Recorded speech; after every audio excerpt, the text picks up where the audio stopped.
એટલું સમજાય છે, આટલા વર્ષો પછી એટલું સમજાય છે, હું કશું કરતો નથી, આ બધું તો થાય છે. એટલે પરમાત્માની ઈચ્છાથી જ્યારે જે સમયે આપણે સમયચક્રના કાચામાં પગ મૂકવાના થતા હોય તે આપણે મૂકવા પડતા હોય છે એવું હું માનું છું.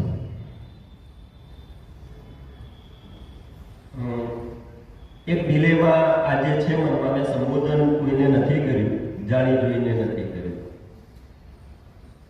કે હું પોતે 2 દિવસથી આ સમંજસમાં છું કે ખરેખર મને વતન મળવાનો લાભ થયો એમાં ખુશી છે કે આ શાળા છોડવાનું મારામાં દુઃખ છે. હું પોતે જ ઓબ્ઝર્વ નથી કરી શકતો મારી જાતને.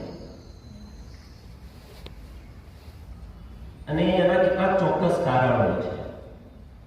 મને પહેલી વાર જ્યારે મારે ઓનલાઈન નાખવાની હતી શાળાઓ, એ વખતે પિયુષભાઈ સાહેબને પણ અમારી વાતચીત થઈ.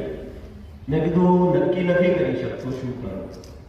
પછી નાખી અને મને ફાળવણી થઈ એટલે ઓફિશિયલી જાણ તો મારે ઓફિસને કરવી પડે એટલે મેં સાહેબને કહ્યું, અશોકભાઈ સાહેબને કહ્યું. પણ મારા જે વડીલો છે એમના આગળ મારા મોઢે આવું કેવું કે આ સંસ્થામાંથી મારે જવાનું, એની હિંમત હું ન કરી શક્યો.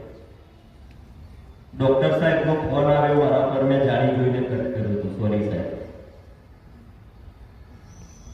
2 વાર સંસ્થામાં સાહેબ આવ્યા, હું સીડી ઉતરી નીચે આવી ગયો, એમને મળવા પણ પરત ફરી ગયો. સાહસ ના થઈ શક્યું એમને ફેસ કરવા. મંત્રી સાહેબ અને પ્રમુખ સાહેબને તો સ્પેશિયલ એકવાર ઓફિસમાં ગયો આશીર્વાદ લેવા માટે, પણ આ થોડું અઘરું હોય છે કારણ કે આ સંસ્થાના જે વ્યક્તિગત સંબંધો છે એ બહુ મજબૂત છે. અહીંયા કોઈ નોકરી નથી કરતું, આ લિટરલી છે. આપણે અહીંયા નોકરી નથી કરતા, આપણે અહીંયા પરિવાર નિભાવવા આવતા હોઈએ એવું રહ્યું છે કાયમ માટે. 26મી જુલાઈ 2009ના દિવસે 28 જુલાઈએ મારા ફાધર એક્સપાયર થઈ ગયેલા, એના 2 દિવસ પહેલા આ સંસ્થામાં ઇન્ટરવ્યુ થયા પછી મને મળવા માટે બોલાવેલો. 34 નંબરના રૂમમાં શેઠ સાહેબ મને લઈને બેઠેલા. સ્વર્ગસ્થ પૂજનીય છગનદાદા સાથે એ વખતે પહેલી મુલાકાત થઈ અને એમને એવું કહેલું કે છોકરા તું અહીંયા આવે છે આટલું દૂર તો માં અહીંયા બધાનું આપણું ભલું કરશે, એવા આશીર્વાદ એમને આપેલા અને દળવાયા.